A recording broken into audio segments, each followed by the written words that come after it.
नमस्कार दोस्तों, आप में से जो लोग भी गवर्नमेंट जॉब की सरकारी नौकरी की तैयारी कर रहे हो, प्रिपरेशन कर रहे हो और बोट एंड स्ट्रीम नाव और धारा इस चैप्टर को आप पहली बार पढ़ने जा रहे हैं या ऑलरेडी पढ़ चुके हैं और पूरी तरीके से कॉन्सेप्ट क्लियर नहीं है, तो इस वीडियो को एंड तक देखोगे। मस्ट वॉच है आपके लिए। एक ही वीडियो में पूरा कंप्लीट कर देंगे और एक प्रश्न जो है पक्का है एग्जाम में। और मेरे साइड से गारंटी है कि एक बार अगर आप वीडियो एंड तक देखते हो तो आप पूरी तरीके से बोट एंड स्ट्रीम का कॉन्सेप्ट माइंड में सेट हो जाएगा। और कंटेंट जो है बिल्कुल टॉप लेवल का है। प्रश्न इसी में से आना है। एक प्रश्न किसी भी एग्जाम में आते हैं और प्रश्न जितने मैं प्रश्न कराऊंगा, जितने कॉन्सेप्ट डिस्कस करेंगे बोट एंड स्ट्रीम नाव और धारा का, प्रश्न यहीं से आना है ना। इसलिए कंसंट्रेट करके फोकस करके समझेंगे। तो आइए शुरू करते हैं। नाव और धारा, बोट एंड स्ट्रीम। तो सबसे पहले इसका कॉन्सेप्ट समझेंगे, है ना। तो देखो क्या है, दो सिचुएशन बनेंगी। एक आपका ये जो है, मान लो नदी बह रही है ना, और नदियां मेनली पहाड़ों से निकलती हैं। तो नदी जब फ्लो कर रही है तो समझ लो कि डाउन जा रही है ना, ऊपर से नीचे आ रही है, इसीलिए नाम है डाउन स्ट्रीम। और आप भी जो है नदी के फ्लो में जा रहे हो, है ना। नदी जो है इस साइड में अगर जा रही है तो आप भी नदी के साथ ही जा रहे हो। तो उस सिचुएशन में आप जा रहे हो, आप तैर रहे हो या किसी बोट से जा रहे हो, है ना। तो आप जब बोट से जा रहे होगे तो बोट की स्पीड, आप तैर के जा रहे होगे तो आपकी जो तैरने की स्पीड है वो स्पीड जो भी होगी, इससे अगर इस फ्लो में जा रहे हो, इस फ्लो में जा रहे हो, इधर नदी बह रही है और इधर ही आप जा रहे हो, तो आपकी स्पीड जो है बिल्कुल कॉमन सेंस होता है, ऐड हो जाती है। मतलब आप तेजी से जाते हो, है ना। और दूसरी सिचुएशन क्या होती है, अप स्ट्रीम की। मतलब पानी तो डाउन जा रहा है, पानी जो है फ्लो कर रहा है वो डाउन जा रहा है, और आप जो है उसके अगेंस्ट, उसके अपोजिट आ रहे हो, है ना। मतलब अप स्ट्रीम आ रहे हो, आप ऊपर आ रहे हो, पानी नीचे जा रहा है, इस तरीके से। या बिल्कुल अगर फ्लैट नदी भी है, जैसे मान लो गंगा है, गंगोत्री से होते हुए उत्तराखंड होते हुए बिहार और उत्तर प्रदेश में बिल्कुल समतल हो जाती हैं, फिर भी कहीं ना कहीं स्लोप बना रहता है उसका, है ना। बिल्कुल फ्लैट अगर हो जाएगा तो नदी का अगर पानी का स्पीड नहीं है तो नदी फ्लो नहीं करेगी, है ना। तो आप समझ लो कि नदी का डायरेक्शन इधर जा रहा है, आप भी अगर इधर जा रहे हो या नाव भी इधर जा रही है, तो स्पीड कॉमन सेंस है, ऐड हो जाती है। हमें तैरने में या नाव जाएगी तो आसानी होगी और बहुत तेजी से जाएंगे।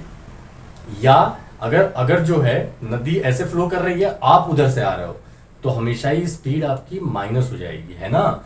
जो भी धारा की, जो भी स्ट्रीम की, है ना, लहर होती है, स्ट्रीम होती है, धारा होती है, उसकी स्पीड जब आप सेम डायरेक्शन में जाते हो तो जुड़ती है, और जब अपोजिट डायरेक्शन में आते हो तो जो धारा की स्पीड होती है उतनी स्पीड आपकी स्पीड में से कैंसिल आउट होती है। मतलब उतनी स्पीड आपकी कम कर देती है। इसी एग्जाम्पल को अगर आप एक्सेलेरेटर से समझना चाहो, किसी भी मॉल में जाओगे या मेट्रोपॉलिटन सिटीज में रेलवे स्टेशन पे भी आपकी एक्सेलेरेटर लगी होती हैं, जो चलने वाली सीढ़ियां होती हैं, है ना। उसको बिल्कुल आप पानी का फ्लो मान लो। तो देखो बिल्कुल स्लोप में होती है, तो मान लो कि जो एक्सेलेरेटर है वो ऊपर जा रहा है ना, उसकी एक स्पीड होती है। और आप भी जब ऊपर जाते हो, अगर आपने एक्सपीरियंस किया है, तो जब आप भी ऊपर जाते हो तो आप सिर्फ वहां खड़े रहोगे, सीढ़ी पे खड़े हो जाओगे, आपकी कोई स्पीड नहीं है, तब भी आप ऊपर पहुंच जाते हो। इसका मतलब जब आप खड़े हो तो जो स्पीड जो है एक्सेलेरेटर की है वही स्पीड आपकी होती है। और अगर आप कभी चल के देखना, जब चलोगे तो और फास्ट पहुंच जाओगे। तो जब चलोगे तो आपकी अपनी स्पीड होगी और एक्सेलेरेटर की स्पीड उसमें ऐड हो जाएगी। अब दूसरी सिचुएशन समझो, एक्सेलेरेटर जो है ऊपर ही जा रहा है, एक्सेलेरेटर ऊपर जा रहा है और आप ऊपर से अब नीचे आओ। तो जब भी नीचे आओगे तो ऑब्वियस सी बात है कि आपको एक्सेलेरेटर कोई हेल्प नहीं करने जा रहा है। क्यों? क्योंकि उसकी स्पीड उल्टी है। इनफैक्ट आपकी स्पीड जो भी है, जिस भी स्पीड से आप चल के नीचे आओगे, उस स्पीड में से एक्सेलेरेटर की स्पीड माइनस हो जाती है ना। मतलब स्पीड कम हो जाती है। सही है ना। तो एक्सेलेरेटर को आप पानी समझ सकते हो, पानी का फ्लो समझ सकते हो। अब जो है उम्मीद है, आई होप कि आपको ये कॉन्सेप्ट बिल्कुल क्लियर हो गया होगा कि डाउन स्ट्रीम क्या होता है और अप स्ट्रीम क्या होता है ना। तो यही है, ये मान लो नदी बह रही है, ये आपकी नाव है या मान लो कोई बच्चा है, इस डायरेक्शन में जा रहा है और नदी का फ्लो भी इसी डायरेक्शन में है, तो आपकी जो रिलेटिव स्पीड होती है। अच्छा, यहाँ एक मेन पॉइंट और, इस चैप्टर में और आप टाइम स्पीड एंड डिस्टेंस में दोनों में रिलेटिव स्पीड की सापेक्ष चाल की बात होती है। तो दोनों ही चैप्टर में आपको कंफ्यूजन नहीं क्रिएट करना है माइंड में। दोनों का लॉजिक जो होता है ना, कॉन्सेप्ट जो होता है अलग अलग होता है। वहां आप याद करो सेम डायरेक्शन में हम लोग माइनस करते थे, यहां सेम डायरेक्शन में आप प्लस कर रहे हो। वहां अपोजिट डायरेक्शन जब होती थी, दो ट्रेन अपोजिट डायरेक्शन से आ रही हैं या एक ट्रेन जा रही है एक आदमी आ रहा है, तो जुड़ जाती थी स्पीड, है ना। तो यहां लेकिन माइनस करते हैं, तो दोनों का रिलेटिव स्पीड का कॉन्सेप्ट अलग होता है। और दूसरी चीज क्या होती है, वहां टाइम स्पीड एंड डिस्टेंस में, चाल समय एवं दूरी में, जब आप दो ट्रेनों की बात कर रहे थे तो दोनों ट्रेन की जो स्पीड होती है वो इंडिपेंडेंट होती है। मतलब इस ट्रेन की स्पीड इस ट्रेन पे डिपेंड नहीं कर रही है। इस ट्रेन का ड्राइवर अपनी स्पीड से ले जा रहा है, इस ट्रेन का ड्राइवर अपनी स्पीड से जा रहा है। या मान लो अगर यहाँ पे कोई आदमी जा रहा है और ये ट्रेन, ये क्वेश्चन बनते थे कि एक आदमी जा रहा है इस स्पीड से, एक ट्रेन जा रही है इस स्पीड से, बताइए कितनी देर में क्रॉस कर लेगी। तो उसमें क्या होता था कि जो आदमी की स्पीड है, जो ट्रेन की स्पीड है, दोनों इंडिपेंडेंट है। आदमी अपनी स्पीड से दौड़ेगा और ट्रेन अपनी स्पीड से चलेगी। बट यहाँ पे सिचुएशन अलग हो जाती है। यहाँ पे जो पानी का फ्लो है, एक पानी की स्पीड है, स्ट्रीम की स्पीड है, धारा की स्पीड है, चाल है, और एक आदमी या नाव की चाल है। तो दोनों में यहां लिख लेते हैं, ठीक है, चलो लिखा गया है। वैसे तो ये बोट है और ये मैन है या चाइल्ड है, बच्चा है, ठीक है। और ये धारा बह रही है आपकी, तो धारा की स्पीड, वाटर, अगर मान लो इंग्लिश में वाटर पढ़ो तो मान लो धारा, स्ट्रीम की स्पीड W मान लेते हैं, W फॉर वाटर। और यहां बोट उठा लेते हैं तो बोट का B फॉर बोट, तो मान लो बोट की स्पीड जो है B है और वाटर की स्पीड, स्ट्रीम की स्पीड W है। तो इन दोनों की स्पीड एक दूसरे पे डिपेंड नहीं कर रही है, एक दूसरे पे डिपेंड कर रही है। टाइम स्पीड एंड डिस्टेंस में नहीं करती थी, इंडिपेंडेंट होती थी। एक दूसरे की चाल एक दूसरे पे, दोनों की चाल एक दूसरे पे निर्भर नहीं करती थी। यहां इस बोट की और इस वाटर की, स्ट्रीम की स्पीड डिपेंडेंट है। मतलब बोट किस स्पीड से जाएगी, ये स्ट्रीम की धारा की चाल कितनी है इससे डिसाइड होगा। धारा की चाल ज्यादा होगी तो बोट की स्पीड ज्यादा होगी, धारा की चाल कम होगी तो बोट की स्पीड कम होगी, ठीक है ना। और यहां पे जिस हिसाब से धारा की चाल होगी उसी हिसाब से आपकी स्पीड कम होगी, है ना। धारा अगर आपके अपोजिट डायरेक्शन में तेज फ्लो कर रही है तो स्पीड उतनी ही कम हो जाएगी, आपको तैरना या नाव चलाना बहुत ही मुश्किल हो जाएगा, ठीक है। एक कॉन्सेप्ट और कि जो स्पीड ऑफ बोट है या आदमी है और धारा है, धारा की स्पीड जो होती है वो हमेशा ही बहुत कम होती है विद रिस्पेक्ट टू बोट की स्पीड या आदमी के तैरने की स्पीड की, ठीक है ना। वरना अपोजिट डायरेक्शन में अगर धारा की चाल, स्पीड बोट से ज्यादा हो गई तो आप अपोजिट डायरेक्शन में चल ही नहीं पाओगे, है ना।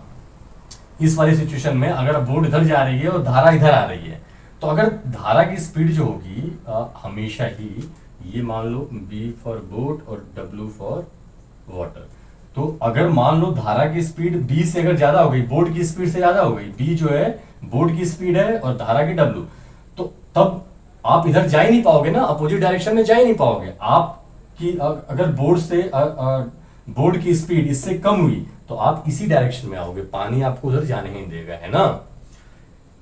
तो ये सारी कहानी थी। अब आ जाते हैं हम लोग प्रश्न कैसे सॉल्व करेंगे, फॉर्मूलेज क्या है ना। तो जब डाउन स्ट्रीम की बात कर रहे हो तो आप डाउन का मतलब समझ चुके हो कि फ्लो के साथ में जा रहे हो, एलोंग द स्ट्रीम, धारा के साथ या धारा के अनुकूल, अनुकूल मतलब धारा के साथ, ठीक है ना। परिस्थितियां आपके अनुकूल हैं तैरने के या बोट चलाने के। यहां पे तो सापेक्ष चाल, रिलेटिव स्पीड क्या हो जाएगी, मान लो रिलेटिव स्पीड D से डिनोट करते हैं ना। तो और D जो है डाउन स्ट्रीम से आया हुआ है ना, D फॉर डाउन स्ट्रीम, ठीक है।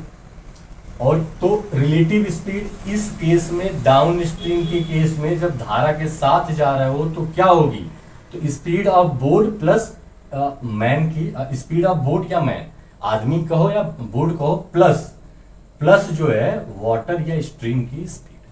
ठीक है, तो अगर बोट की स्पीड v मान लेते हो, वाटर स्ट्रीम की स्पीड, धारा की स्पीड जो है, पानी की स्पीड चाल जो है w मान लेते हो, तो d जो रिलेटिव स्पीड होगा, ठीक है ना, दोनों की जो मिला के स्पीड होगी वो b प्लस डब्ल्यू धारा के अनुकूल जुड़ जाएगी। अब यही अप स्ट्रीम, मतलब अप स्ट्रीम का नाम सुनते ही अंग्रेजी में, तो हिंदी वालों को कोई दिक्कत नहीं है, अंग्रेजी में अप स्ट्रीम थोड़ा कंफ्यूज कर देता है। तो अप स्ट्रीम मतलब पानी तो हमेशा ऊपर से ही, पहाड़ से ही आएगा भाई, पानी कभी आप ऊंचाई पे फ्लो करते हुए देखे हो, हमेशा ऊंचाई से नीचे आता है। तो अब अप स्ट्रीम मतलब आप ऊपर जा रहे हो, ऊपर जा रहे हो मतलब कि अगेंस्ट चल रहे हो, धारा अगर इधर बह रही है, ठीक है, नहीं धारा को जो है ना हम लोग इसी साइड में फ्लो कराएंगे, क्योंकि ये जो बनाया गया है नदी इधर फ्लो कर रही है ना, और ये भाई साहब जो है ना इधर नहीं, ऐसे नाव ऐसे जा रही है, और ये भाई साहब जो है ना ऐसे ऐसे तैर रहे हैं। ये जो है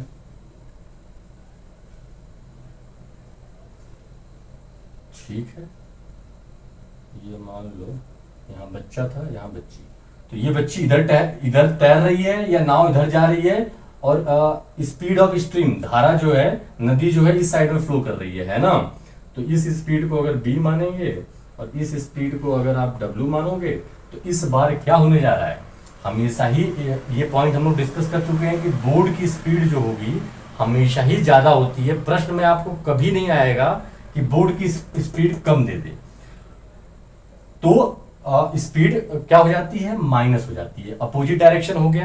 तो जो स्पीड ऑफ स्ट्रीम होगी w, है ना, तो जो स्पीड ऑफ स्ट्रीम होगी, धारा की चाल होगी, वो बोर्ड की चाल से माइनस हो जाएगी, है ना, बोर्ड की जितनी भी चाल होगी उसमें से धारा जो है अपनी चाल माइनस कर देता है, इसीलिए स्पीड स्लो हो जाती है। सही है, तो ये थी सारी कहानी।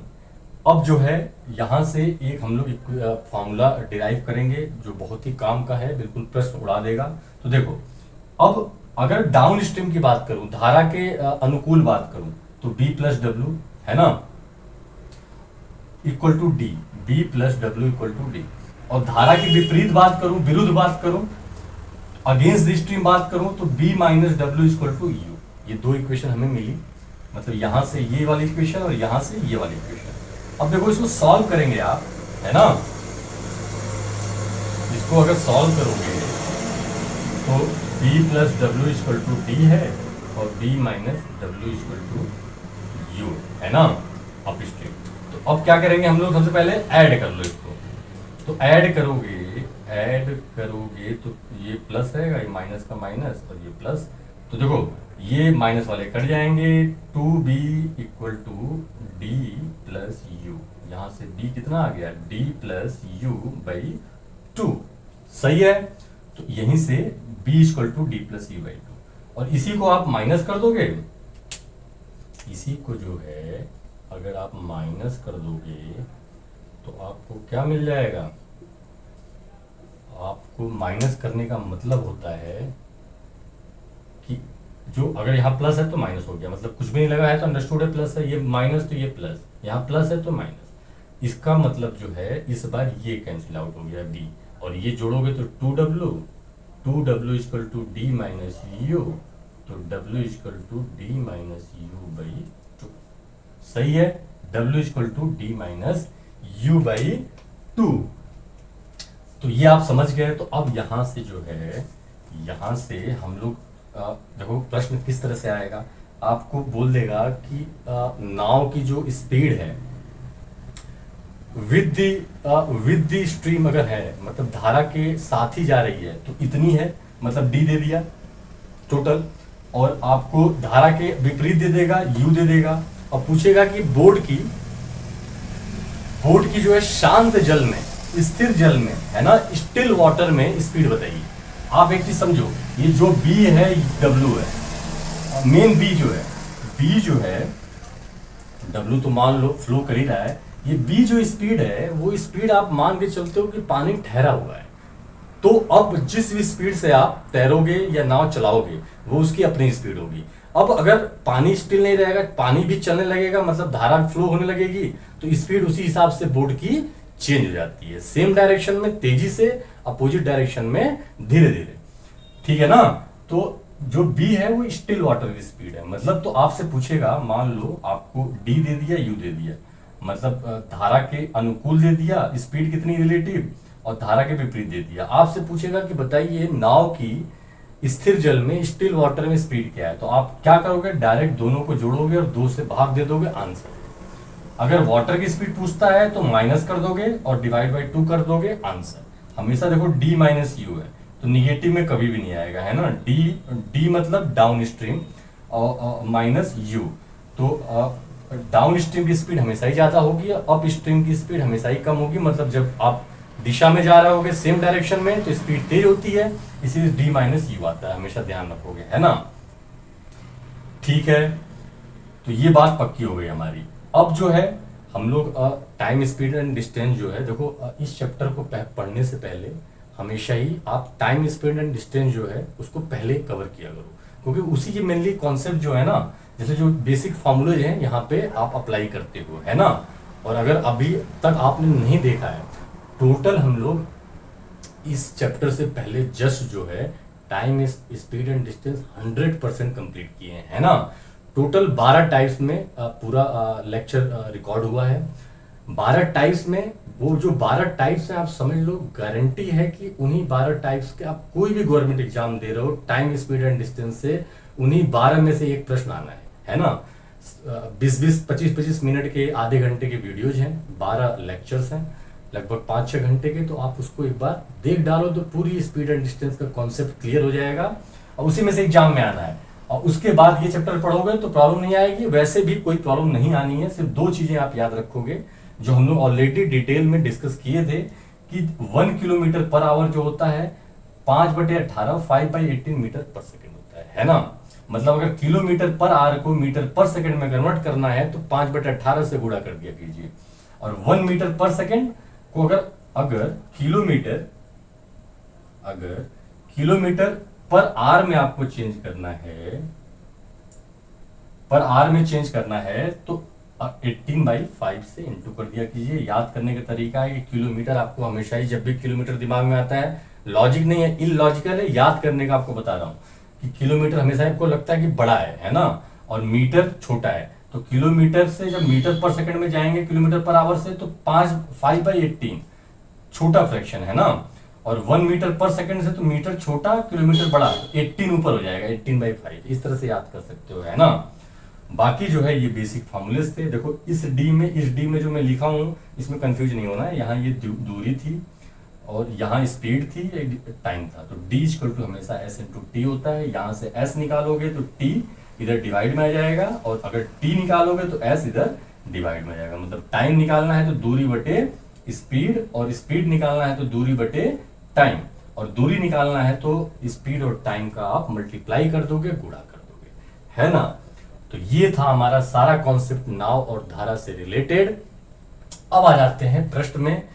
पिछली साल सीजीएल 2023 टायर 1 में एग्जैक्ट यही प्रश्न था, है ना। मैंने बिल्कुल वहां पे कॉपी कर दिया है। तो अब समझिए कि प्रश्न कैसे आपको एग्जाम में करना है। ये तो सारी समझ थी, तो सबसे पहले समझते हैं कि प्रश्न क्या कह रहा है ना। The effective speed of a boat, effective speed से आप समझो रिलेटिव स्पीड, है ना। इफेक्टिव स्पीड मतलब प्रभावी चाल, मतलब कि आपकी रिलेटिव स्पीड, सापेक्ष चाल, है ना, जो ये हम लोग डिस्कस किए हैं, सापेक्ष चाल, रिलेटिव स्पीड, ठीक है।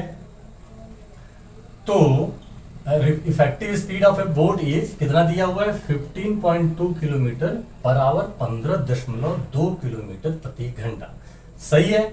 अगेंस्ट द स्ट्रीम, ये ध्यान रखेंगे। देखो जो मैंने ये लिखा है ना, आपको डाउन स्ट्रीम भी बोल सकता था डायरेक्ट, तो अंग्रेजी वाले कंफ्यूज नहीं करेंगे, इसीलिए इसकी समझ बनाए हैं हम लोग।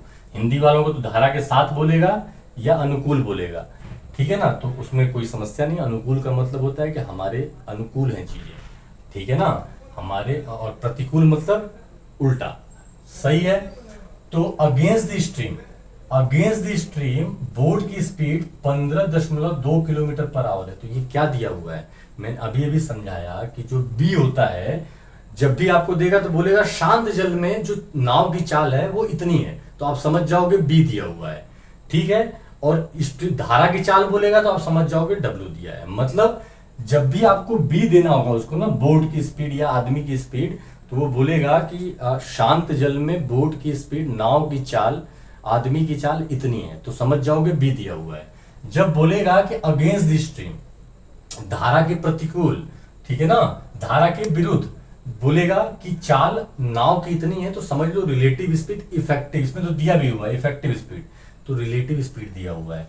मतलब आपको डी दिया हुआ है ना, डी जो दिया हुआ है अगेंस्ट द स्ट्रीम, तो ये डी कहां से हो गया, ये यू ना, यू दिया हुआ है, ये डी दिया हुआ है।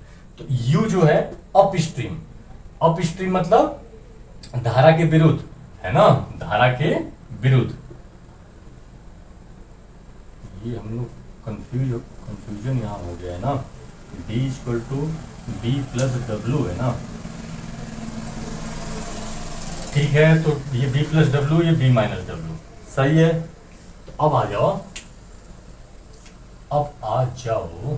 कहां थे हम लोग। तो U जो है आपको 15.2 किलोमीटर प्रति घंटा दिया हुआ है, ठीक है। Up stream against the stream, up stream against the stream, तो आप समझ जाओगे, तो आपको U दिया हुआ है, ठीक है। अब आगे बोलता है and 20.8 kilometre per hour along the stream, धारा के साथ, धारा की दिशा में कितनी है 20.8, तो धारा की दिशा में मतलब डी दिया हुआ है आपको ना, रिलेटिव स्पीड जोड़ के दिया हुआ है, तो ये 20, और हमेशा ही डी जो है देखो यू से ज्यादा आएगा, क्योंकि इसमें चाल जुड़ जाती है, इसमें माइनस हो जाती है ना। मतलब ये एक तरीके से आपको क्या दिया हुआ है, बी माइनस डब्ल्यू दिया हुआ है, और ये बी प्लस डब्ल्यू, समझ पा रहे हैं, है ना। बट प्रश्न में बस ये इससे मतलब है आपको कि यू दिया है, डी दिया है। अच्छा, अब आगे क्या बोल रहा है, find the speed of stream, धारा की चाल ज्ञात कीजिए। तो देखो धारा की चाल जब भी ज्ञात करनी है, तो ये जो है धारा की चाल है, वाटर की चाल है, डब्ल्यू फॉर वाटर और बी फॉर बोट। तो धारा की चाल हम लोगों ने डिस्कस कर लिया है कि जब भी पूछेगा तो आप d माइनस यू बाई 2 कर दोगे, d को u से माइनस करके, u को d से माइनस करके और 2 से भाग दे देना है। और b पूछेगा, अगर बोट की स्पीड पूछेगा तो जोड़ के d और u को जोड़ के 2 से भाग दे देना है। तो देखो अब हमें इसमें पूछा हुआ है, ये कहां से आ गया, इसमें पूछा हुआ है कि आप बताइए धारा की चाल, तो w पूछा हुआ है, तो हम लोग इन दोनों को माइनस करेंगे, 2 से भाग दे देंगे, आंसर है ना। तो हमें b जो है निकालना है, तो d जो है 20.8 और माइनस 15.2 जो है u हो गया, और अपॉन 2, इससे माइनस करोगे तो 20 में से 15 गया 5, और 8 में से 2 गया, पॉइंट लगा के 6 अपॉन 2, तो ये डिवाइड करोगे तो 22.8, ठीक है।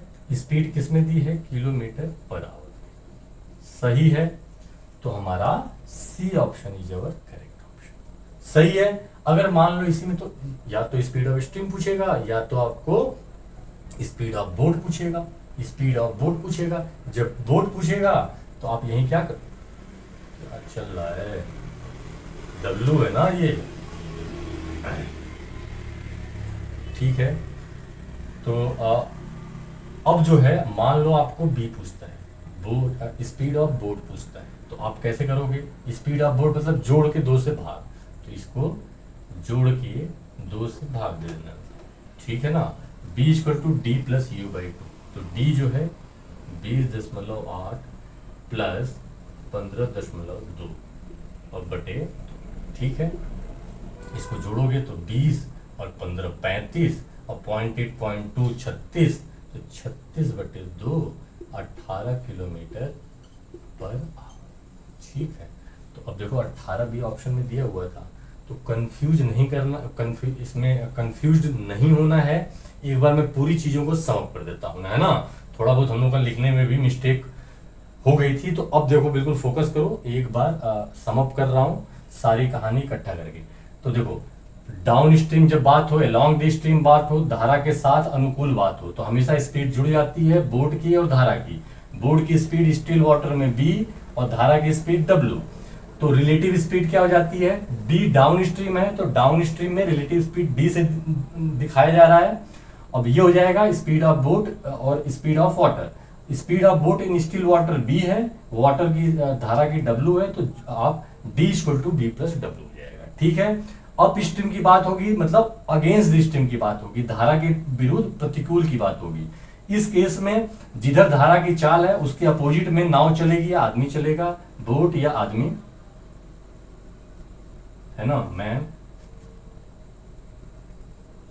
ये बोट है। ठीक है, तो उस केस में स्पीड बोर्ड से, वाटर की स्पीड जो है, स्ट्रीम की स्पीड बोर्ड से माइनस हो जाती है। आप दोनों स्पीड माइनस कर दोगे। हमेशा बोर्ड की स्पीड वाटर स्ट्रीम की स्पीड से ज्यादा होगी, ये भी ध्यान रखोगे। और बी की स्पीड हमेशा, बी मतलब स्टिल वाटर में, स्थिर जल में बोट की चाल है। ठीक है, और अब जो है, अगर आपको डी दिया है, यू दिया है, अब पूछ रहा है बी बताइए, तो जोड़ के 2 से भाग। अब डब्ल्यू बताइए, मतलब धारा की, जो इसने पूछा था, तो माइनस करके 2 से भाग। क्लियर है, सिंपल है। अगला प्रश्न देखते हैं। तो ये हमारा अगला प्रश्न है, समझेंगे क्या कह रहा है। टायर 1 में पिछले सालों में आया होगा। The speed of a boatman, है ना, जो बोट चला रहा है ना, नाविक, बोटमैन की स्पीड, नाविक की speed in the direction of stream, शांत जल में नहीं, in the direction of stream, मतलब आपको क्या दिया हुआ है, b प्लस डब्ल्यू, 15 किलोमीटर दिया हुआ है, सही है ना। b प्लस डब्ल्यू जो है आपका 50 किलोमीटर पर आवर। ठीक है, बस देखो, प्रश्न समझ के डाटा निकालने का इसमें बस लोड रहता है, उसके बाद तो कुछ है ही नहीं, है ना।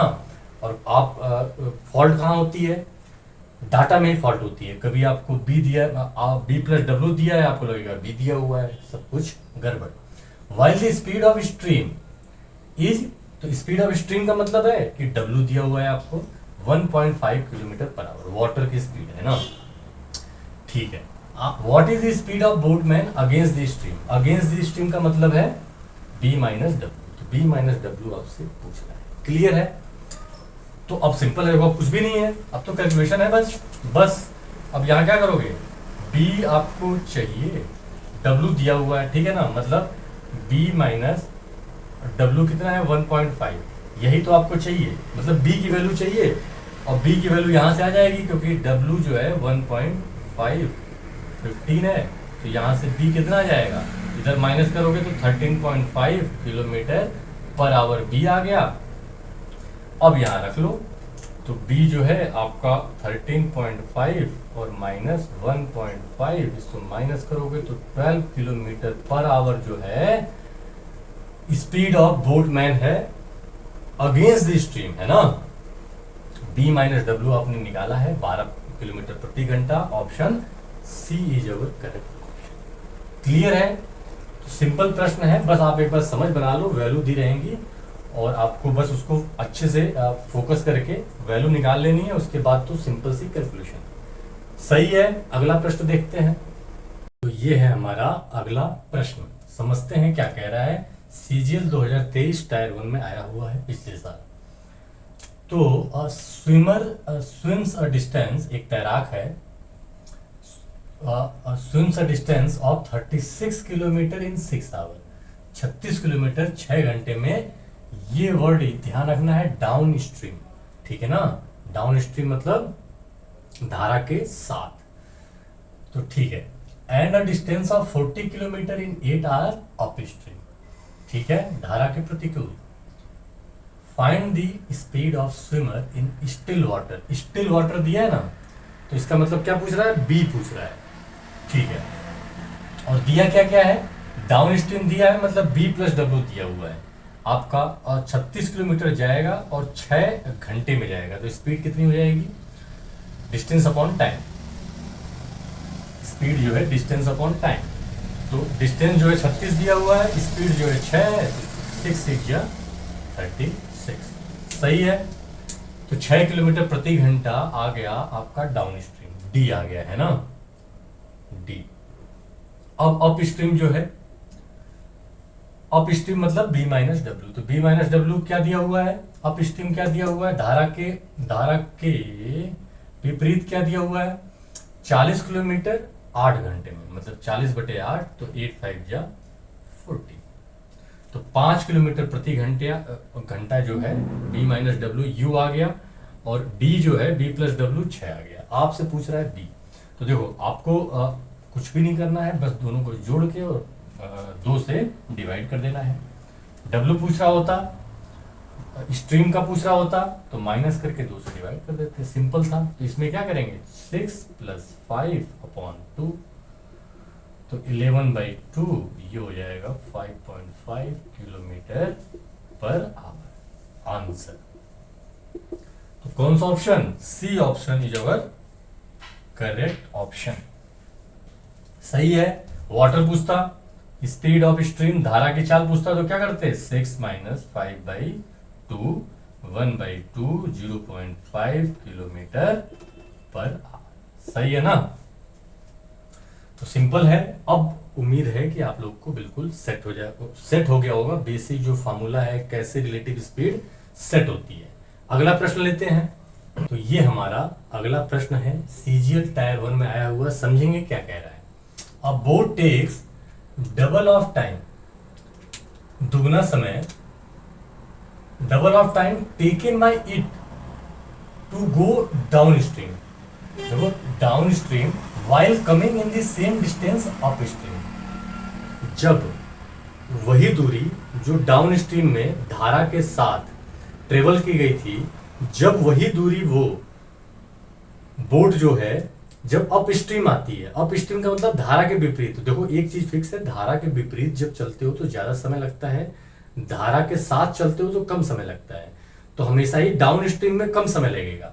तो देखो बोल रहा है कि जितना भी डाउन स्ट्रीम में समय लिया गया है, जितना भी धारा के साथ चलने में समय लिया गया है, उसका दुगना समय जो होगा उसी दूरी को तय करने में अप स्ट्रीम में लगेगा, धारा के विपरीत लगेगा। धारा के विपरीत चलने में उसी दूरी को मान लो यही दूरी है, तो धारा के साथ चलोगे तो तेज, और धारा के विपरीत चलोगे तो ज्यादा टाइम लगेगा।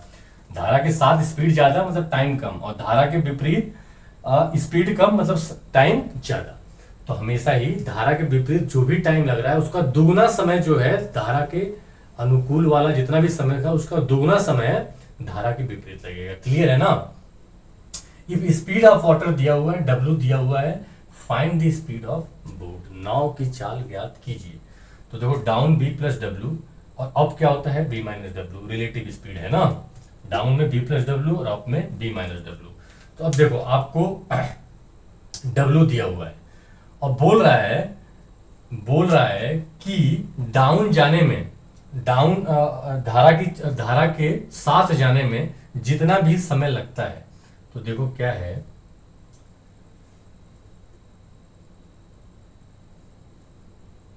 अब समय जो है अपने को डबल करना है, तो आपकी दूरी जो है वही है, ठीक है ना, दूरी वही चल रहा है, और दूरी जो होती है स्पीड इनटू टाइम होता है ना। तो डाउन में speed B + W relative speed, और अप में B - W, इतना क्लियर है।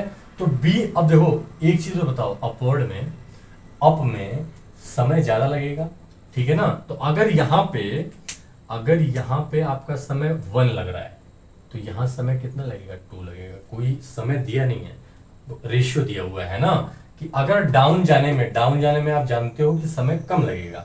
तो अगर मतलब प्रश्न में दिया हुआ है लेकिन अंडरस्टूड भी है, इसमें कई बार आप गड़बड़ कर देते हो, गड़बड़ नहीं करना है। तो अप में हमेशा ही डबल दुगना टाइम लगेगा जितना भी डाउन में लग रहा है, और दूरी बराबर है, तो B + W × 1, और ये B - W × 2, और अगर किलोमीटर पर आवर है तो इसको मान लोगे 1 घंटा, तो ये 2 घंटा, सही है ना। और ये दोनों दूरी बराबर है तो बराबर कर दिया जाए। ये पॉइंट क्लियर हुआ कि नहीं, सिंपल प्रश्न है, बस इसको सेट करना था, है ना। डाउन में speed B + W, speed B + W, speed into time, तो टाइम 1 घंटे, तो इसमें 2 घंटे। अब में B - W, तो स्पीड इंटू टाइम दोनों के डिस्टेंस दूरी बराबर है, बराबर कर दी। ठीक है, अब आपको W दिया हुआ है तो ये यहां पर लिख लेंगे B+3 और इंटू 1 तो वही रहेगा और B-3 इंटू 2, सही है ना। इसको सॉल्व कर लो, ये B+3 ये 2B हो जाएगा और माइनस इससे इंटू करोगे तो 6। ठीक है, B को उधर ले जाओ तो 2B और माइनस B, यहाँ B बचेगा और 6 इधर आएगा तो 3 + 6, तो अब B = 9 किलोमीटर पर आवर आपकी नाव की चाल आ गई। D option is our correct option, सही है ना। वाटर की पूछता, वाटर का तो दिया हुआ है इसमें, है ना।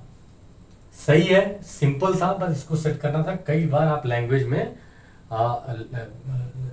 लैंग्वेज में आप परेशान हो जाते हो और कई बार यहाँ 2 की जगह 1 लिखते होगे तो गड़बड़ हो जाएगा। ठीक है ना, तो लैंग्वेज पे अच्छे से फोकस करना है, क्या गिवन है और क्या पूछ रहा है। अगला प्रश्न लेते हैं, तो ये है हमारा अगला प्रश्न। CGL 2023 टायर 1 में एग्जैक्ट प्रश्न आया हुआ था पिछले साल। क्या कह रहा है समझते हैं।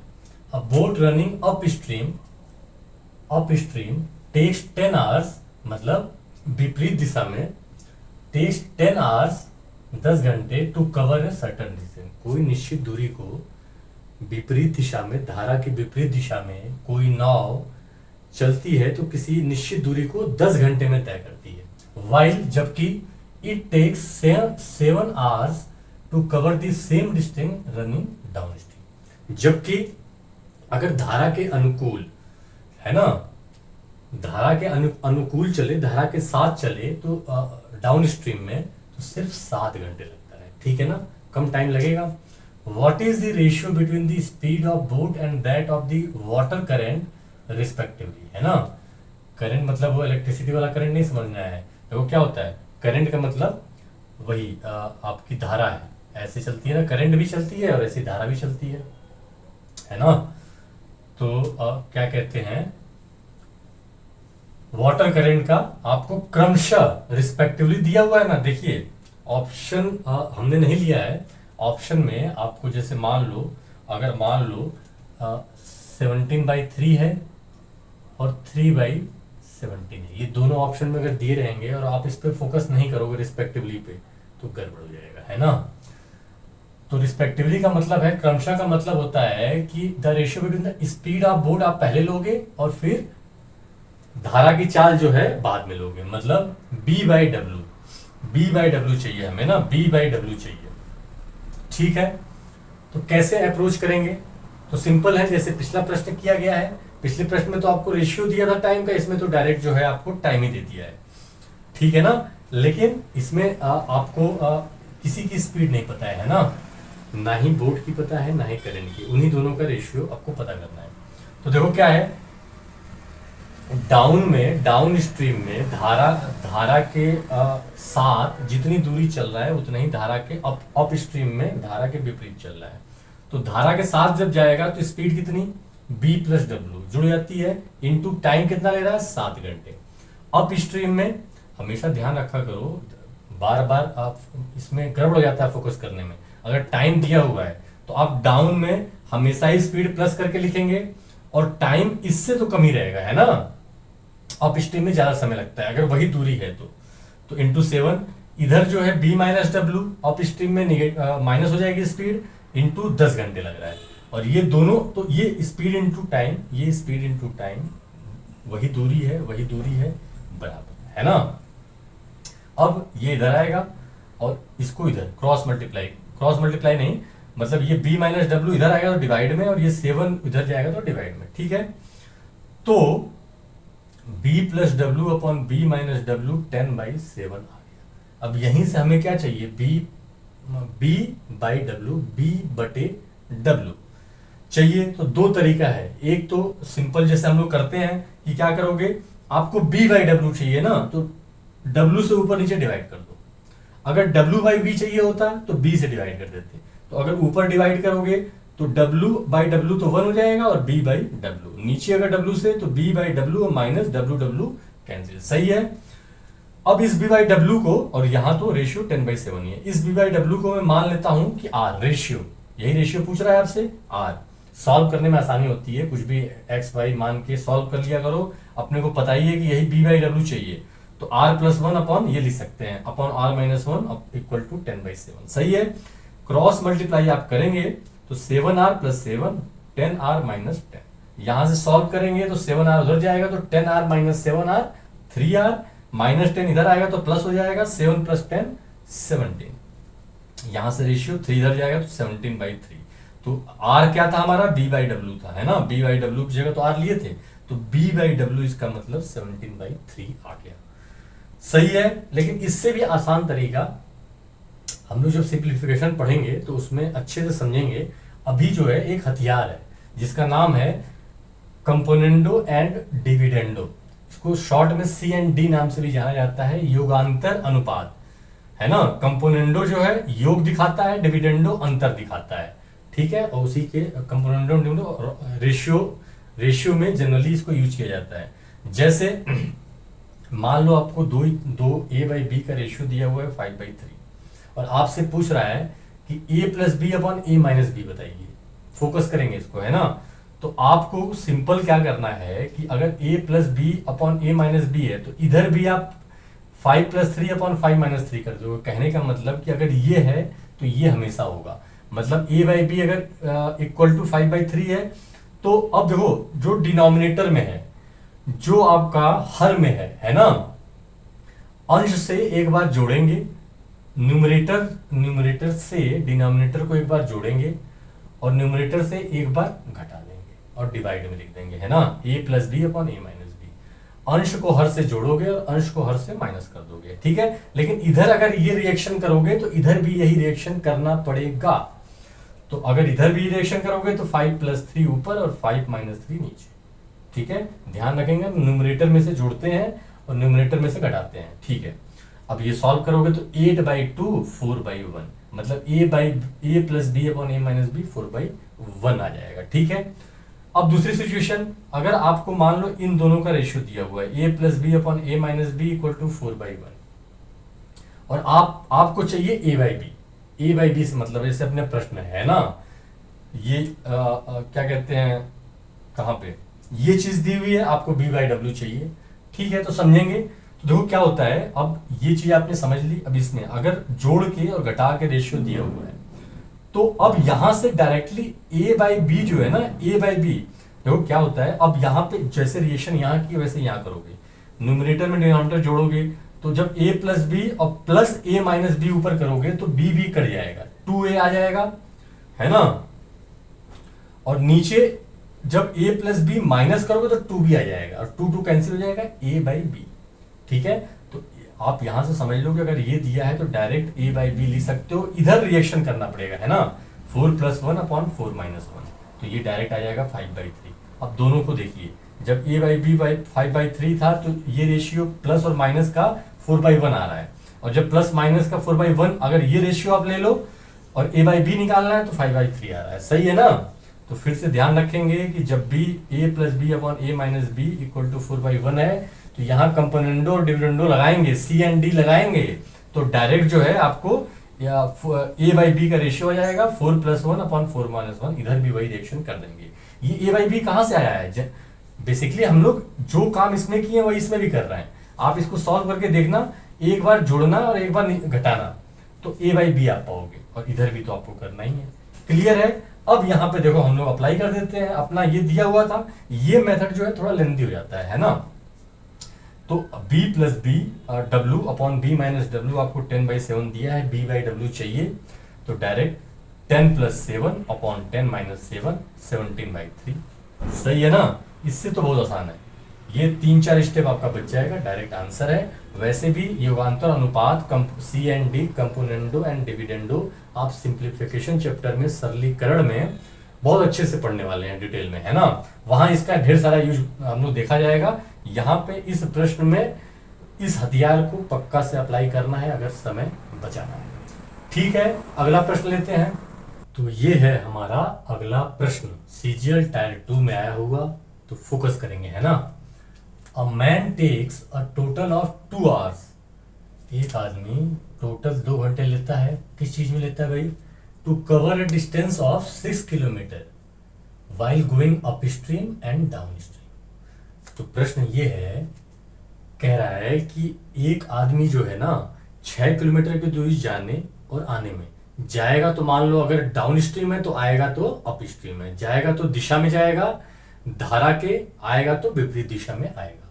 तो जाने और आने 6 किलोमीटर की दूरी है, जाने आने में कितना समय ले रहा है, टोटल 2 घंटे, अप स्ट्रीम और डाउन स्ट्रीम दोनों, है ना।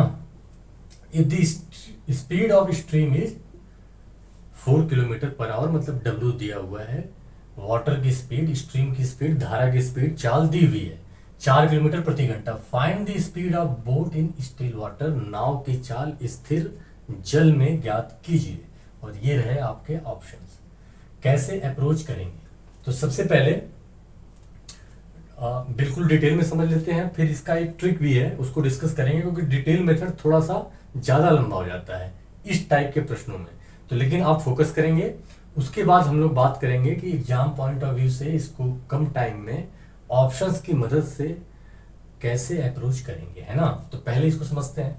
तो देखो, डाउन और अप, डाउन मतलब जाना धारा के साथ, और अप जो है धारा के विपरीत। तो डाउन जो है डिस्टेंस, टोटल डिस्टेंस 6 किलोमीटर है, और अपॉन इस देखो टाइम 2 घंटे लग रहे हैं। तो 2 घंटे पहले जाने का टाइम देख लेते हैं और फिर आने का टाइम देख लेते हैं। तो डाउन स्ट्रीम अगर जा रहा है, धारा के दिशा में जा रहा है, तो डिस्टेंस 6 किलोमीटर है, तो 6 जाएगा, 6 आएगा, 6 और डिवाइडेड बाई स्पीड, चाल। तो चाल, रिलेटिव चाल कितनी है डाउन स्ट्रीम में, दिशा में, सेम दिशा में b प्लस डब्ल्यू होता है। और यहाँ डिस्टेंस अपॉन स्पीड, तो डिस्टेंस वही है, स्पीड माइनस हो जाएगी अप स्ट्रीम में। इन दोनों को आप जोड़ोगे तो टोटल आपका 2 घंटे आ जाएगा। क्लियर है। अब आपको डब्ल्यू दिया हुआ है, वाटर की स्पीड दी हुई है 4 किलोमीटर प्रति घंटा। तो वाटर की स्पीड रख लो 4, यहाँ पे भी 4, तो 6/b+4 + 6/b-4 = 2। सही है यहां तक। अब देखो आगे, देखो इसको ना यहां तक तो आपको किसी भी हालत में करना है ना। अब इसको अगर सॉल्व करना है, आपको b की वैल्यू चाहिए, बोट की स्पीड चाहिए स्टिल वाटर में। तो b की वैल्यू कैसे निकालते हैं, मेथड क्या है उसको समझ लेते हैं, बट मेथड लंबा जाएगा, तो इसकी ट्रिक भी डिस्कस करेंगे। तो देखो 6 कॉमन लोगे दोनों में से, तो यहां बचेगा 1/b+4, यहां बचेगा 1/b-4, ब्रैकेट में बंद कर दोगे इक्वल टू 2। अब जो है एलसीएम लेंगे, तो b+4 और b-4, इससे इसको डिवाइड करोगे तो b-4, इसको इससे डिवाइड करोगे तो b+4, 4 और 4 कैंसिल हो जाएगा, ऊपर बचेगा 2b, b + b 2b into 3, तो 6b हो जाएगा। अब यहां से यहां चलो, तो ये ऊपर 6b हो गया, और नीचे का जो पार्ट है क्रॉस मल्टीप्लाई करके उधर ले गया। तो a + b a-b, आप जानते हो a + b into a-b, a² - b²। तो a² मतलब b² और माइनस b 4 का स्क्वायर मतलब 16 का स्क्वायर। सही है ना, ठीक है। तो अब यहां तक पहुंच गए। अब क्या करेंगे, 6b को उधर ले जाएंगे तो b² और इधर जाएगा तो -6b और -16, है ना। तो यहां पे 0 बचेगा, लेकिन हम लोग इसको रीअरेंज करके जनरली इधर लिखते हैं, क्वाड्रेटिक इक्वेशन बन रहा है ना, द्विघातीय समीकरण। तो ये अब बन गया आपका द्विघातीय समीकरण, है ना। बस यही जो सॉल्व करना है, थोड़ी सी टेढ़ी खीर हो जाती है, टाइम टेकिंग हो जाता है, कई बार सेट नहीं होता एग्जामों में, है ना। तो देखो सेट कैसे करते हैं। तो देखो ये अगर क्वाड्रेटिक इक्वेशन है, मान लो इसके पीछे कोई कांस्टेंट नहीं है, मतलब 1 लगा हुआ है ना, कोएफिशिएंट बोलते हैं। तो अब देखो क्या है, इस b² का पकड़ोगे और इस कांस्टेंट को पकड़ोगे, है ना, अचर को पकड़ोगे, मल्टीप्लाई करोगे, ठीक है, मल्टीप्लाई करोगे -16 आएगा, -16 ले लो। अब जो है -16 को 2 ऐसे फैक्टर्स में तोड़ना है जिसको गुणा करने पे तो -16 आए, और जोड़ने पे या घटाने पे -6 आ जाए, -6 आना चाहिए, है ना। तो इन दोनों को हम लोग लिए, -16 आया, तो -8 2 जा 16, -16 सही है, और -8 + 2 क्या होता है, -6। तो अब -6 आ रहा है जोड़ने पे, और इंटू करने पे -16 आ रहा है, सही है। तो अब इस -6 की जगह आप -8 + 2 लिखोगे, और b के साथ है तो -8b और +2b, सही है। अब क्या करेंगे, अब इसमें से और इसमें से ठीक है ना। अब इन दोनों को आप देखोगे, इन दोनों को देखो और इन दोनों को देखो, ठीक है। तो इसमें से b दोनों में कॉमन है तो कॉमन ले लो, यहाँ बचा b और माइनस ए, ठीक है, ब्रैकेट में बंद कर दोगे। फिर ये प्लस तो यहाँ प्लस। अब इसमें जो है कॉमन क्या है, 2 है, तो 2 कॉमन ले लिए, ब्रैकेट में b बचा और माइनस 16 में से 2 चला गया तो 8 बचा, ठीक है। अब b माइनस 8 यहाँ भी है, b माइनस 8 यहाँ भी है, इस प्लस को आप देख रहे हो, तो b माइनस 8 कॉमन लोगे तो क्या बचेगा, b प्लस यहाँ पे 2, सही है। अब जो है तो ये चीज आ गई। अब देखो क्या है, तो ये दोनों का मल्टीप्लीकेशन 0 होना चाहिए। तो देखो 0 इंटू 0 नॉट डिफाइंड होता है, ये भी 0 और ये भी 0 नहीं हो सकते हैं, या तो ये 0 होगा या तो ये 0 होगा। अगर ये 0 होगा मतलब b माइनस 8 0 होगा तो b बराबर 8 आएगा। अगर b प्लस 2 0 होगा और या b प्लस 2 0 होगा तो b माइनस 2 होगा। स्पीड निगेटिव में नहीं आ सकती है ना। तो यहाँ पे b जो है की जो वैल्यू आएगी आपकी 8 किलोमीटर प्रति घंटा। Option B is our correct option, ठीक है। तो ये तो हो गया हमारा डिटेल प्रोसेस, ठीक है। अब देखो एग्जाम पॉइंट ऑफ व्यू से कभी भी जब क्वाड्रेटिक क्वेश्चन बने इस टाइप के क्वेश्चन, तो यहाँ हमेशा सिर्फ इसी प्रश्न में नहीं, आप ये एक हथियार है जो किसी भी प्रश्न में अप्लाई किया जा सकता है। हथियार मतलब ऑप्शंस के थ्रू आप प्रश्न को करोगे। तो देखो क्या है, ये तो सेटअप आपको दिया ही है, मतलब ये तो आप पहली लाइन लिख लोगे। अब यहां से आप सॉल्व नहीं करोगे इतना। अब देखो क्या है कि b की वैल्यू ही तो आपको लानी है, और b की वैल्यू जो है इन्हीं 4 ऑप्शंस में से कोई एक है, ये आपको पता है। तो आप क्या करोगे, पहला ऑप्शन लोगे, b को 7 रखोगे और देखोगे क्या बराबर 2 आ रहा है, ये पूरा अगर आ गया तो पहला ही ऑप्शन करेक्ट, नहीं आया तो दूसरा, फिर तीसरा, फिर चौथा। बहुत फास्ट होगा, कैलकुलेशन भी नहीं करनी है, सिर्फ फील लेना होता है। फील कैसे लेना होता है देखते हैं। तो पहला चेक कर रहा हूं, इस इक्वेशन को पकड़ना है ना, इस इक्वेशन को। तो देखो 6 अपॉन बी की वैल्यू अगर 7 आ रही होती तो क्या होता है, 7 plus 4 upon 6 upon 7 minus 4 equal to 2 आना चाहिए। तो अब यहीं से देख लो, और देखो ये सब एग्जाम में नहीं लिखना है, ये तो मैं आपको सिर्फ करने को बता रहा हूं ना। तो यहाँ पे देखो क्या है, 6 अपॉन 7 प्लस 4 11, सही है ना, 7 प्लस 4 11, और प्लस 6 अपॉन 7 माइनस 4 3, तो ये 2 आ जाएगा, 3 2 जा 6, और ये प्लस कुछ ना कुछ तो आएगा, और आना चाहिए हमें क्या 2। तो ये देखो फील लेना यही होगा, कैलकुलेट नहीं करना है, ये नहीं हो सकता है किसी भी सूरत में, क्योंकि 2 तो यही आ जा रहा है, 2 पॉइंट समथिंग आएगा ये, है ना। तो बस फटाफट ले लिए। अब इसको चेक करते हैं बी ऑप्शंस को, और अपने को पता है कि आना है, लेकिन देखो किस तरह से आएगा। अब 6 अपॉन 8 प्लस 4 12, और प्लस 6 अपॉन 8 माइनस 4 4, ठीक है। ये 6 2 जा 12 1/2, और ये 2 3 जा 6 और 3/2, इनको जोड़ोगे तो हाफ और 3/2, तो 2 एलसीएम और 4 2 2 जा 4, सही है ना। तो 8 ऑप्शन। तो इस तरीके से भी आप अप्रोच कर सकते हो, इस तरीके से भी नहीं, इसी तरीके से आप एग्जाम में करोगे। इस पे आप जब भी क्वेश्चंस किया करो, और जब भी देखो क्वाड्रेटिक क्वेश्चन बन रहा है, और क्वाड्रेटिक इक्वेशन जिस वेरिएबल में बन रहा है वही वेरिएबल अगर आंसर है, मतलब कहने का अगर बी में क्वाड्रेटिक इक्वेशन बन रहा है, बी वेरिएबल है, और बी ही का आपको ऑप्शन में दिया हुआ है कि बी ही बताइए, तो बेस्ट मेथड है ऑप्शन मेथड। डायरेक्ट जो है बस फटाफट फील लेके देख लो कौन सा ऑप्शन आ रहा है, ठीक है। अगला प्रश्न देखते हैं। ये है हमारा अगला प्रश्न, सीजीएल 2023 टायर 1 में आया हुआ, तो आप समझ सकते हैं कितना इंपॉर्टेंट है आपके लिए 2024 वालों के लिए, है ना। तो समझते हैं प्रश्न क्या कर रहा है। अब एक बोट का speed in still water is 45 kilometre, शांत जल में 45 किलोमीटर प्रति घंटे की चाल है।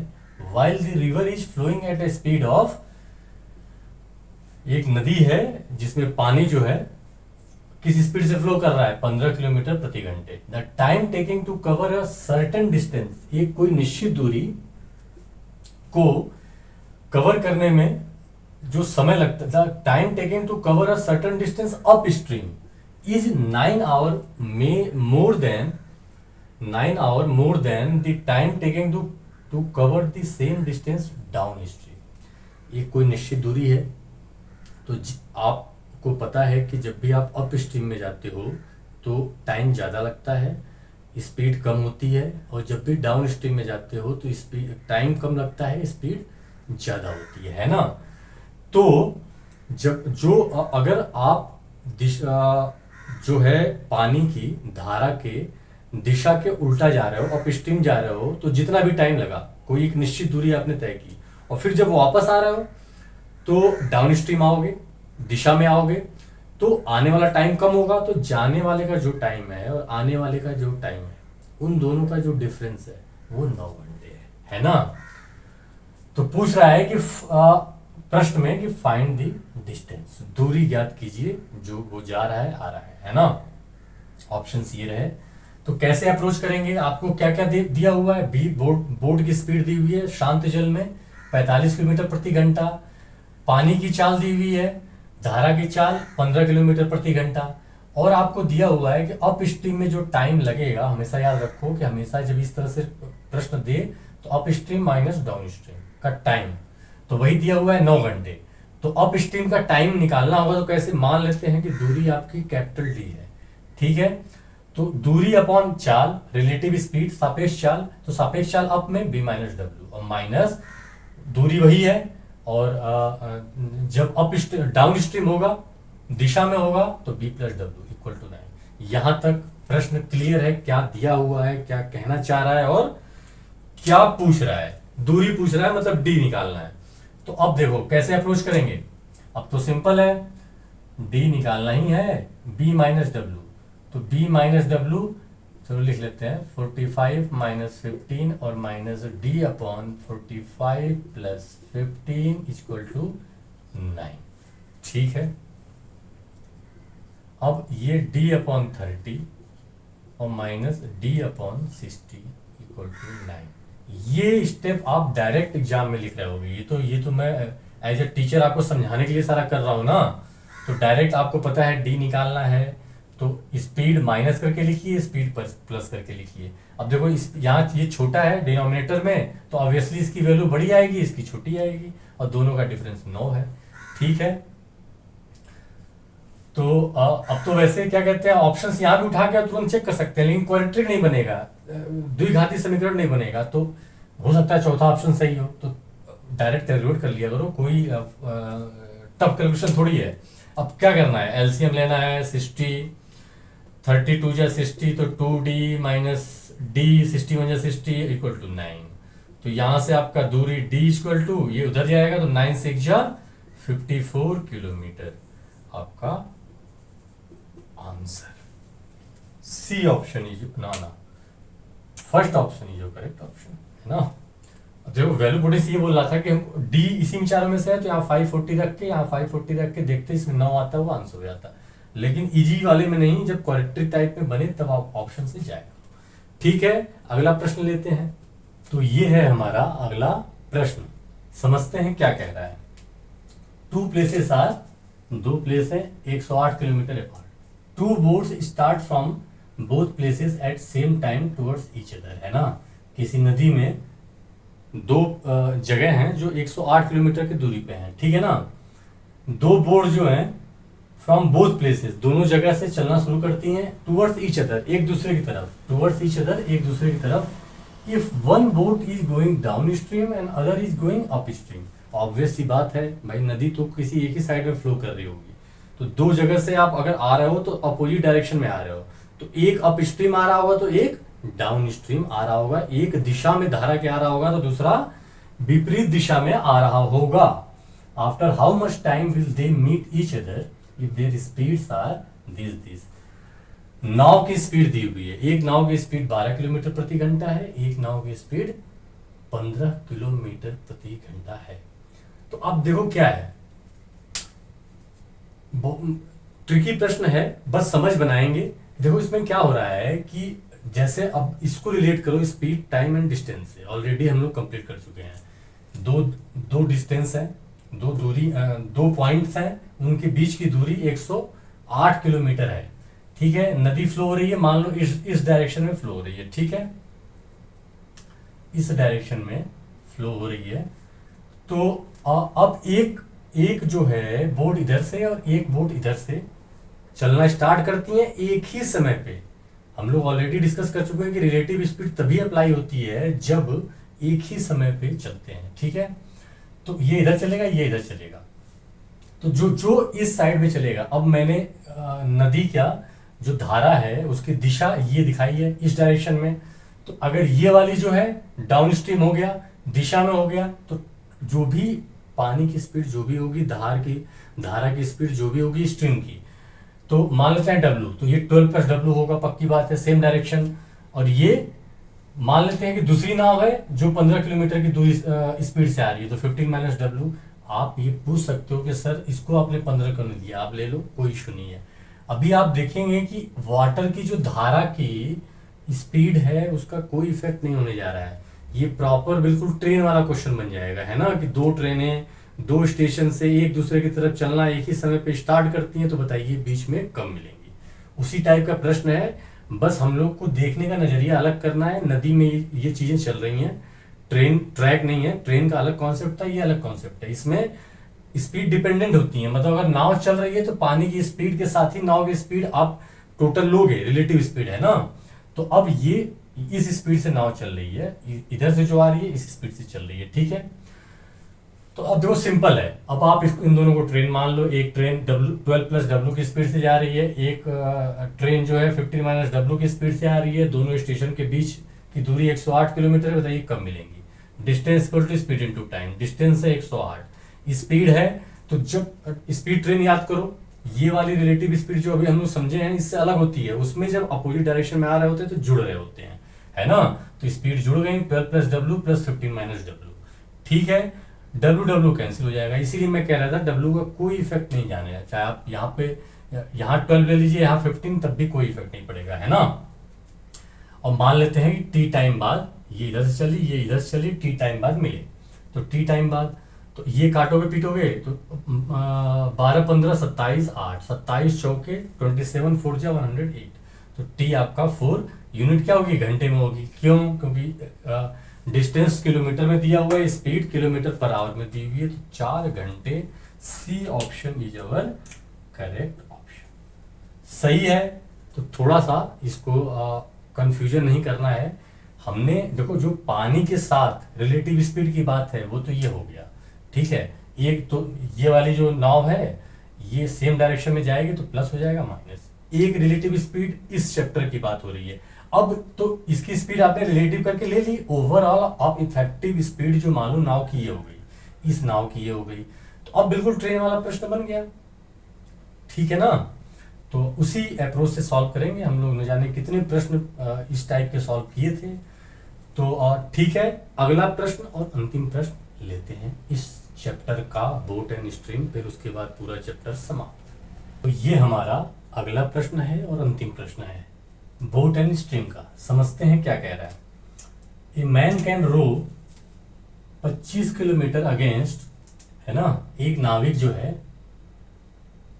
25 किलोमीटर अगेंस्ट द स्ट्रीम, है ना, धारा के विपरीत, और 39 kilometre 39 kilometre with the stream, धारा के साथ, इन अ टोटल ऑफ 8 आवर्स, 8 घंटे में, टोटल 8 घंटे में 25 किलोमीटर धारा के विपरीत और 39 किलोमीटर धारा के साथ, ठीक है, 8 घंटे टोटल समय लेता है ना। और फिर दूसरा सेटअप दिया हुआ है कि 52 किलोमीटर जो है विद द स्ट्रीम, ध्यान रखना कंफ्यूजन हो जाता है, ये विद द स्ट्रीम है, इस वाले में पहले अगेंस्ट द स्ट्रीम दिया हुआ है और इस वाले में पहले विद द स्ट्रीम दिया हुआ है, धारा के साथ। तो 52 kilometre with the stream and 30 kilometre against the stream, धारा के विपरीत, इन टोटल 10 घंटे। 10 घंटे में दूसरा सेटअप बोल रहा है कि 52 किलोमीटर और 30 किलोमीटर चलेगा तो 10 घंटे लेगा। Find the speed of boat, आप नाव की चाल ज्ञात कर लीजिए। ऑप्शंस दिए हुए हैं सीजीएल 2023 टायर 1 में, बिल्कुल ताजा फ्रेश प्रश्न है, पिछले साल आया हुआ है। तो कैसे अप्रोच करोगे, देखो पहला सेटअप जो है टोटल 8 घंटे ले रहे हैं, कैसे, 25 किलोमीटर जो है आपका धारा के विपरीत है ना, अगेंस्ट द स्ट्रीम, धारा के विपरीत है। तो विपरीत का मतलब कि दूरी बटे चाल, तभी तो समय आएगा ना। इस वाले समय को जोड़ोगे तभी तो टोटल 8 घंटे आएगा। तो 25 किलोमीटर धारा के विपरीत तो 25 अपॉन बी माइनस डब्ल्यू हो जाएगा, ये धारा के साथ तो 39 अपॉन बी प्लस डब्ल्यू हो जाएगा, इक्वल टू 8। सही है। अब देखो यहीं पे कई बार गड़बड़ हो जाता है कि आप 52/52 पहले दिया हुआ है, तो आप 52/b-w लिख दोगे, गलत हो जाएगा, क्योंकि 52 किलोमीटर धारा के साथ दिया हुआ, 30 किलोमीटर अगेंस्ट दिया हुआ है, तो 30 और अगेंस्ट मतलब b-w प्लस धारा के साथ 52/b+w स्पीड हो गई। और ये टाइम मिला के टोटल 10 घंटे लग रहा है। ठीक है, अब बोट की स्पीड निकालनी है, तो टेढ़ी खीर हो गई, टफ टास्क हो गया निकालना।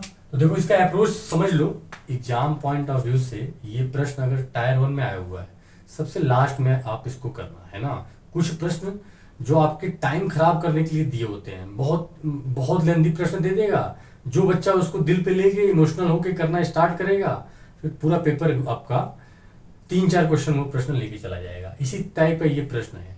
फिर भी अगर आपका लास्ट में टाइम बचा है तो कर सकते हो, और जिसकी कैलकुलेशन फास्ट हो और फास्ट कर सकता है। उसके बाद हम लोग एक ट्रिक भी, इस पे ट्रिक की भी बात करेंगे, उसको भी आप अप्लाई करने की कोशिश करना।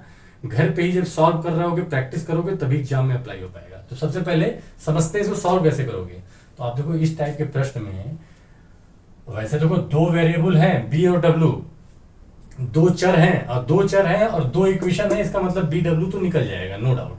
कैसे अप्रोच, 1/b-w को आप पूरा x मान लोगे, तो ये 25x हो जाएगा। ठीक है ना, पूरा जो है 1/b-w को x मान लिया गया, यहाँ 1/b+w को y मान लिए, तो 39y हो गया इक्वल टू 8। सही है। और जब ये x माने हो 1/b+w, तो यहाँ 30x और यहाँ पे 52y और टोटल 10 घंटे। तो अब आपकी 2 लीनियर इक्वेशन हो गई, 2 वेरिएबल्स में, उसको सॉल्व कर सकते हो।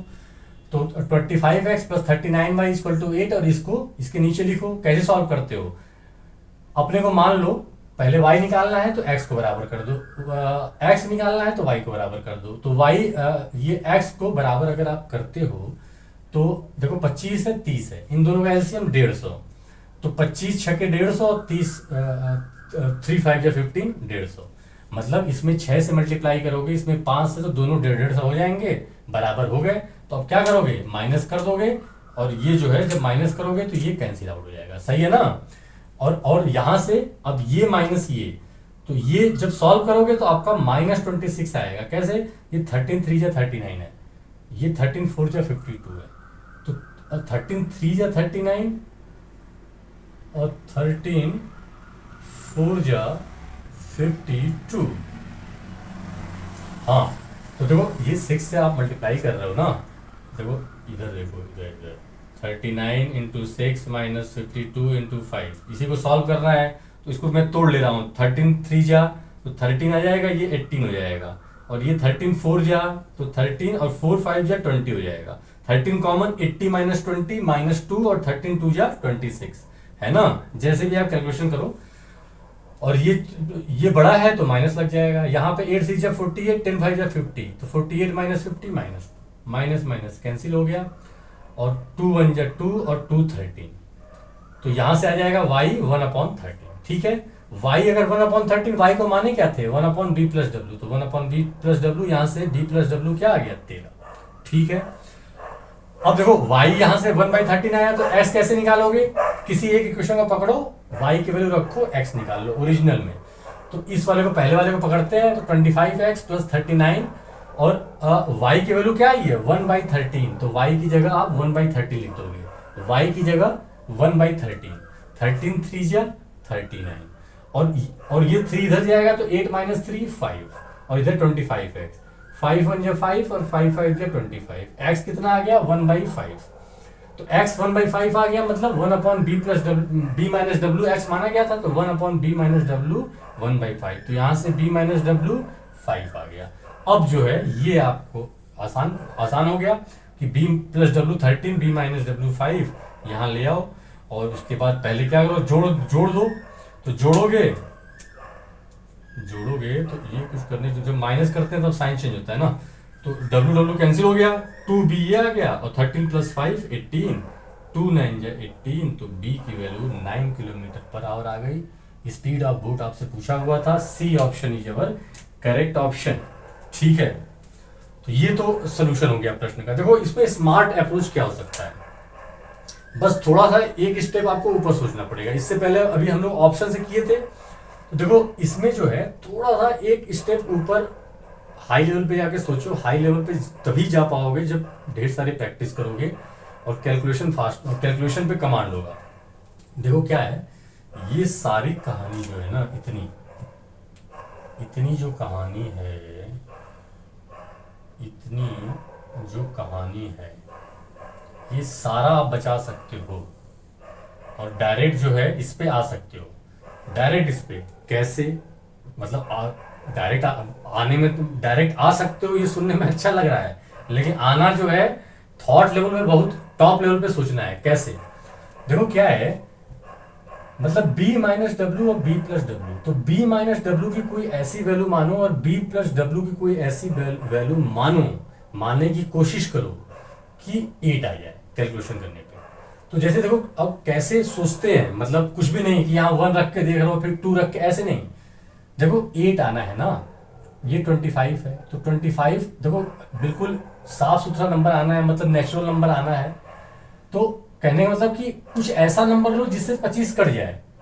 तो सबसे पहला नंबर क्या ले सकते हो, 5 ले सकते हो। तो b माइनस डब्ल्यू को मैं 5 अगर लूं, ठीक है ना, 5 लूं तो ये चीज 5 हो गई। अब अगर ये चीज 5 हो गई तो ये चीज 3 होनी चाहिए, तभी तो 8 आएगा। और 3 तभी होगी जब b प्लस डब्ल्यू 13 हो जाएगा। 13 3 जा 13, तो b प्लस डब्ल्यू जो है 13। क्या आप इतना सोच पाओगे? अगर सोच पाओगे तो देखो सामने देखो, और देखो सोचने का मतलब है एक बार अगर इसको सेट कर दिए तो देखना ये अपने आप सेट हो जाएगा। तो फिर से मैं पहले सोचूंगा, थॉट प्रोसेस देखो, अगर यहां से नहीं तो यहां से भी मैं सोच सकता हूँ। मैं सोचूंगा यार 8 आना है तो 39 जो है ऐसा कुछ नंबर लोगे कट जाए। 39 किससे कटेगा, एक तो 3 से कटेगा, तो 3 से काटोगे तो 13 बार जाएगा, तो 8 से बड़ा चला जाएगा। फिर 13 उठाएंगे तो 13 अगर b प्लस टू 13 लेंगे तो 13 3 जा 39, मतलब ये 5 आना चाहिए। तो ये b माइनस डब्ल्यू 5 ले लोगे तभी तो आएगा ये चीज 5 पूरी। समझ पा रहे हैं?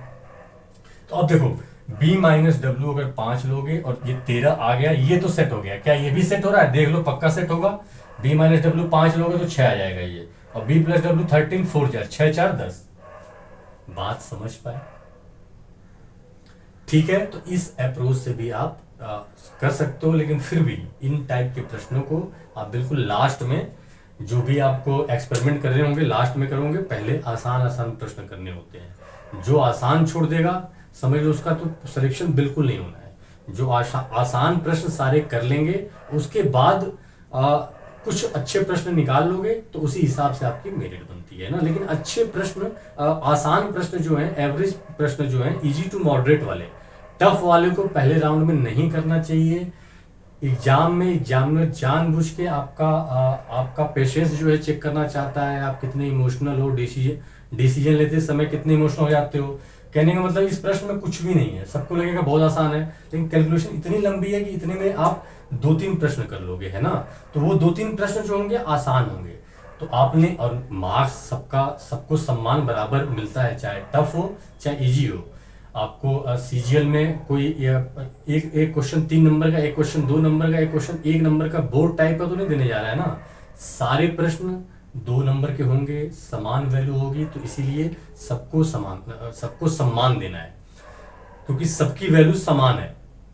और तो सबको सम्मान देने का मतलब है कि आपको ज़्यादा ज़्यादा प्रश्न करने हैं, तो सबसे पहले आसान करने की कोशिश किया कीजिए, फिर मॉडरेट और टफ। पहले राउंड में आसान और मॉडरेट वालों को टच करना है, टफ वालों को अगर टाइम बचता है तब। ठीक है, तो ये थे सारे कॉन्सेप्ट्स बोट एंड स्ट्रीम के। यकीन मानिए कि इस कंटेंट से बाहर जितने प्रश्न आपने डिस्कस किए, जितने कॉन्सेप्ट डिस्कस किए बोट एंड स्ट्रीम में, इससे बाहर प्रश्न आपके एग्जाम में नहीं आने जा रहा है, ये मेरे साइड से गारंटी है। बहुत बहुत धन्यवाद।